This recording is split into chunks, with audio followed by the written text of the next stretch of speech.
Hello there, I'm Black Bike News. It's a bit nippy today.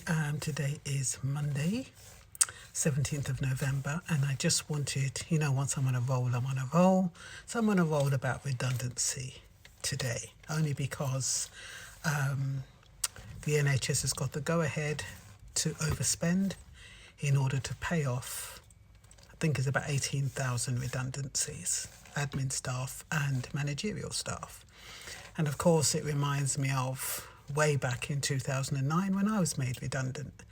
And so I wanted to share with you a little bit from a layperson's perspective what that means for individuals, how the possible ramifications and how people actually feel.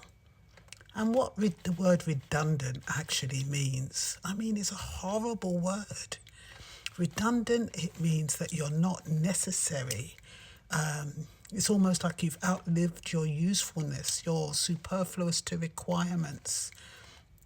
It means that you're duplicitous, you're repetitive, you can be replaced. That's what redundancy means. And yes, the good part about redundancy, as opposed to being sacked or dismissed, is that you receive some form of financial compensation. But you're still left with feeling, why me? Especially when there's a lot of admin staff, 18,000 admin staff, and you'll still be saying, why was I chosen and my colleague wasn't chosen? Why aren't I valued? Why isn't my work valued? We take it personally when we are made redundant. That's from my experience. That's how I felt. I took it personally because I was made redundant and my colleague wasn't. But I'm here talking to you. Sometimes these situations and experiences open up new opportunities, but when you're in it and you're not expecting it, it can be quite stressful. So let me just share with you, as I normally do, the notes that I write down. So, what does being made redundant mean, and how does it affect psychologically those who have been made redundant? The definition of being made redundant is that you are superfluous to requirements. You are no longer needed or useful. You have become unnecessary. You have a repetitive role. You are replaceable. And I've put here, can you imagine how that makes people who are selected for redundancy feel? That you are suddenly no longer needed or useful. Yes, you're compensated for that realization, but nonetheless, it can have a debilitating effect depending on your circumstances. It can have a way of making a person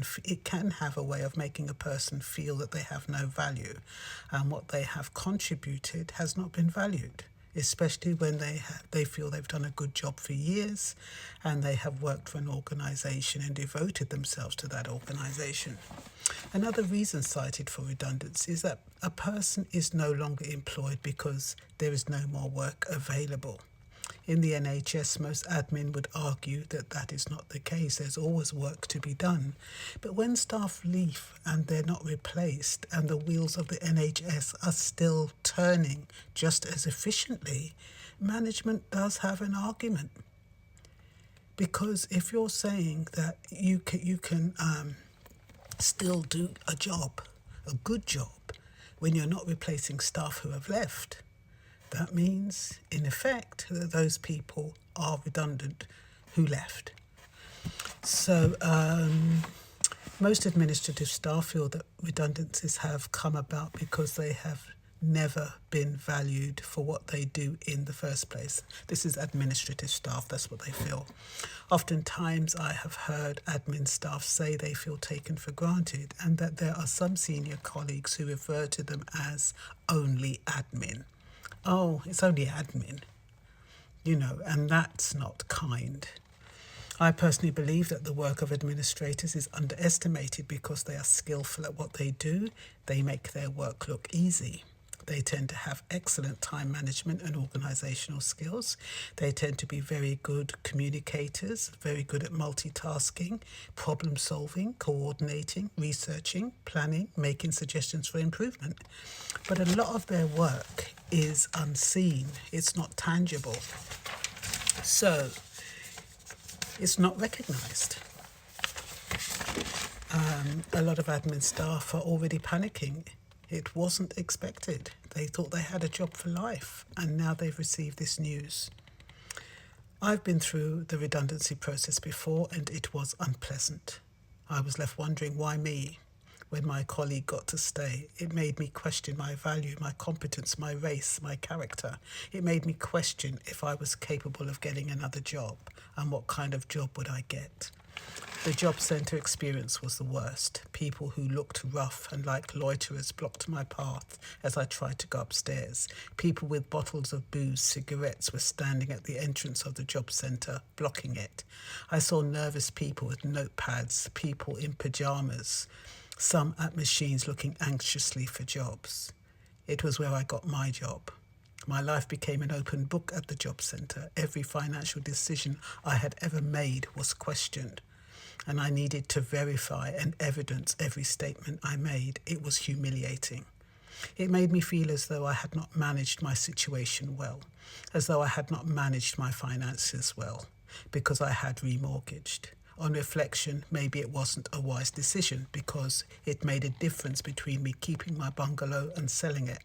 But I wanted to get a job so bad, I didn't care what I had to tell them.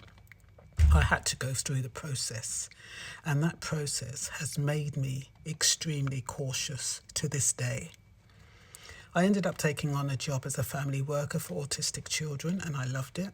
It was the only part-time job, but I was able to work overtime, so I was relieved that I didn't have to go to the job centre again. Things have changed, I believe, now. Most applications for Universal Credit Housing Allowance are done online. So I guess individuals don't have to be subjected to what I considered was a deprecating attitude by the caseworkers. I got another part-time job so that I had more or less a full-time salary, one with the local authority and one with the health service. That led me to applying for a full-time job instead of driving from one job to another and working long hours. I've now been working at my current position for 15 years. Now 18,000 employees face the prospect of being made redundant and going through a similar experience that I did, the thoughts and feelings I had. And I'm here to tell the tale 15 years later. So try not to stress unnecessarily and don't worry about anything until you've been selected.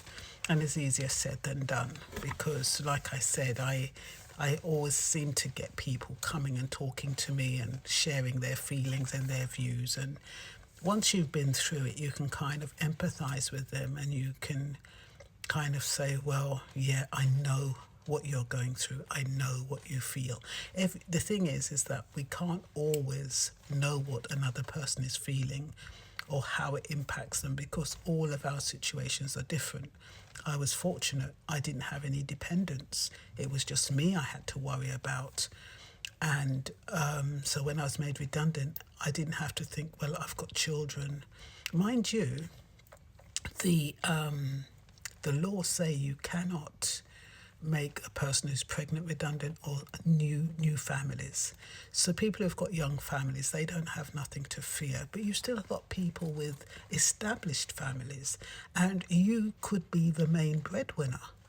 And if you're the main breadwinner in a family and you've got no other income coming in, can you imagine how stressful that is? I was trying to budget the other day to see if I could retire, and it's not possible to live and pay your bills and retire on the pension that you receive. And I was thinking that, okay, yes, you can pay your current bills, but when it comes to, MOT, service your car, contents insurance, things like that, things that kind of come up periodically and annually, MOT. And, there are a lot of things that come up that's outside your monthly outgoings, and they usually come up once a year. Yes, you can spread them across the year, but I'm just saying it's very, very difficult regardless of your situation. When you're not planning for this, we all tend to plan for our future, but you never know what's going to happen from one day to the next. I only found out this morning, a colleague was telling me at work today, do you know that there's going to be 18,000 redundancies? I'm like, yeah, What? Who?